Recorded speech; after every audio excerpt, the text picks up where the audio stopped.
Volume 2, Chapter 10. More than once did Elizabeth in her ramble within the park unexpectedly meet Mr. Darcy. She felt all the perverseness of the mischief that should bring him where no one else was brought, and to prevent its ever happening again, took care to inform him at first that it was a favorite haunt of hers. Now it could occur a second time, therefore, was odd, yet it did, and even a third.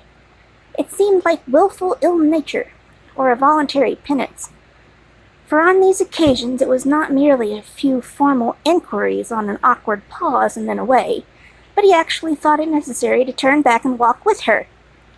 He never said a great deal, nor did she give herself the trouble of talking or listening much, but it struck her in the course of their third rencounter that he was asking some odd connected questions about her pleasure in being at Hunsford, her love of solitary walks, and her opinion of Mr. and Mrs. Collins's happiness, and then in speaking of Rosings, and not her perfectly understanding the house, he seemed to expect that whenever she came into Kent again, she would be staying there too. His words seemed to imply it. Could he have Colonel Fitzwilliam in these thoughts? She supposed, if he meant anything, he must mean an allusion to what might arise in that quarter. It distressed her a little, and she was quite glad to find herself at the gate, in the pales opposite the parsonage.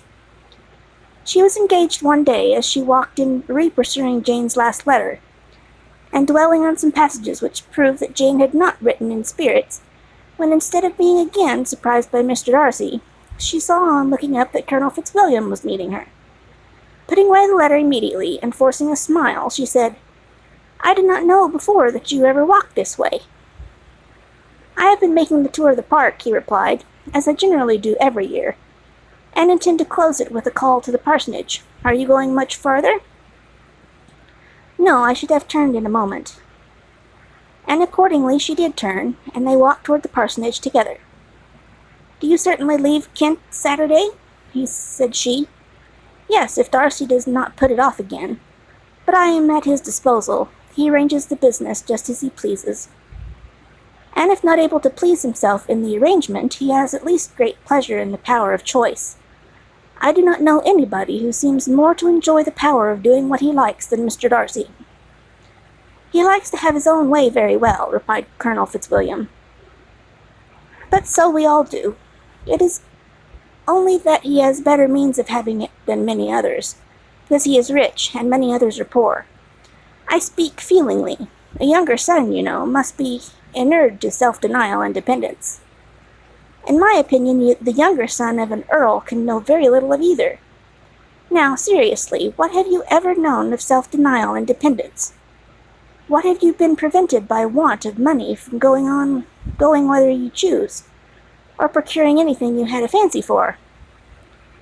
These are home questions, and perhaps I cannot say that I have experienced many hardships of that nature, but in matters of greater weight I may suffer from want of money. Younger sons cannot marry where they like. Unless where they like women of fortune, where I think they very often do. Our habits of expense make us too dependent, and there are not many in rank of life who can afford to marry without some attention to money. Is this, thought Elizabeth, meant for me? And she colored at the idea, but recovering herself, said in a lively tone, "And pray, what is the usual price of an earl's younger son? Unless the eldest brother is very sickly, I suppose you would not ask above 50,000 pounds." He answered her in the same style, and the subject dropped. To interrupt a silence which might make him fancy her affected with what had passed, she soon afterwards said, "I imagine your cousin brought you down with him chiefly for the sake of having somebody at his disposal. I wonder, does he not marry? I wonder he does not marry, to secure a lasting convenience of that kind. But perhaps his sister does as well for the present, and as she is under his sole care, she may do what she likes with her. He may do what he likes with her."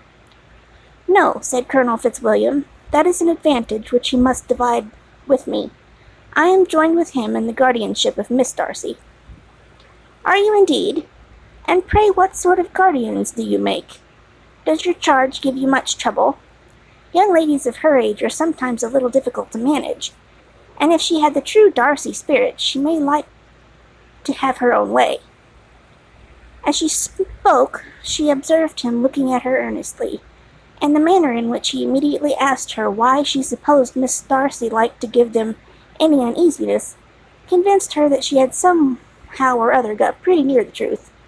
She directly replied, "You need not be frightened. I never heard any harm of her, and I dare say she is one of the most tractable creatures in the world. She is a very great favourite with some ladies of my acquaintance. Mrs. Hurst and Miss Bingley. I think I have heard you say that you know them." "I know them a little. Their brother is a pleasant gentleman-like man. He is a great friend of Darcy's."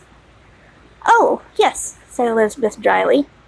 "Mr. Darcy is uncommonly kind to Mr. Bingley, and takes a prodigious deal of care to him." "Care of him?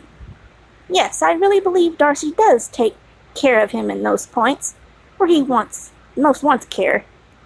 From something that he told me in our journey hither, I have reason to think Bingley very much indebted to him. But I ought to beg his pardon, for I have no right to suppose that Bingley was the person meant. It was all conjecture." "What is it you mean?" "It is a circumstance which Darcy, of course, would not wish to be generally known, because if it were to get around to the lady's family, it would be an unpleasant thing. You may depend on my not mentioning it. And remember that I have not much reason for supposing it to be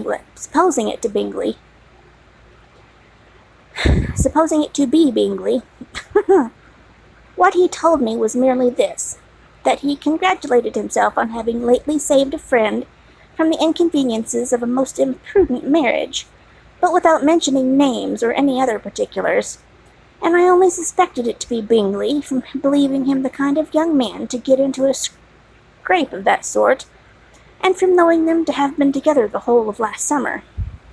Did Mr. Darcy give you his reasons for this interference?" "I understood that there were some very strong objections against the lady." "And what arts did he use to separate them?" "He did not talk to me of his own arts," said Fitzwilliam, smiling. "He only told me what I have now told you." Elizabeth made no answer, and walked on, her heart swelling with indignation. After watching her a little, Fitzwilliam asked her why she was so thoughtful. "I am thinking of what you have been telling me," she said. "Your cousin's conduct does not suit my feelings. Why was he to be the judge?" "You are rather disposed to call his interference officious." "I do not see what right Mr. Darcy had to decide on the propriety of his friend's inclination, or why, upon his judgment alone, he was to determine and direct in what manner the friend was to be happy. But," she continued, recollecting herself, "as we know none of the particulars, it is not fair to condemn him. It is not to be supposed that there was much affection in the case." "That is not an unnatural surmise," said Fitzwilliam, "but in it lessening the honor of my cousin's triumph very sadly." This was spoken jestingly, but it appeared to her so just a picture of Mr. Darcy that she would not trust herself with an answer, and therefore, abruptly changing the conversation, talked on in indifferent matters till they reached the parsonage. There, shut into her own room, as soon as their visitor left them, she could think without interruption of all that she had heard. It was not to be supposed that any other people could be meant than those with whom she was connected. There could not exist in the world two men over whom Mr. Darcy could have such boundless influence. That he had been concerned in the measures taken to separate Mr. Bingley and Jane, she had never doubted, but she had always attributed to Miss Bingley the principal design and arrangement of them. If his own vanity, however, did not mislead him, he was the cause. His pride and caprice were the cause of all that Jane had suffered, and still continued to suffer. He had ruined for a while every hope of happiness for the most affectionate, generous heart in the world, and no one could say how lasting an evil he might have inflicted. There were some very strong objections against the lady, were Colonel Fitzwilliam's words, and these strong objections probably were her having one uncle who was a country attorney, and another who was in business in London. To Jane herself, she exclaimed, there can be no possibility of objection. All loveliness and goodness as she is, her understanding excellent, her mind improved, and her manners captivating. Neither could any be urged against my father, who, though with some peculiarities, has abilities which Mr. Darcy himself need not disdain, and respectability which he will probably never reach. When she thought of her mother, indeed, her confidence gave way a little, but she would not allow that any objections there had a material weight with Mr. Darcy, whose pride, she was convinced, would receive a deeper wound from the want of importance in his friends' connections than from their want of sense. And she was quite decided at last that he had been partly governed, by this worst kind of pride, and partly by the wish of retaining Mr. Bingley for his sister. The agitation and tears which the subject occasioned brought on a headache, and it grew so much worse toward the evening that, added to her unwillingness to see Mr. Darcy, it determined her not to attend her cousins to Rosings, where they were engaged to drink tea. Mrs. Collins, seeing that she was really unwell, did not press her to go, and as much as possible prevented her husband from pressing her, but Mr. Collins could not conceal his apprehension of Lady Catherine's being rather displeased by her staying at home.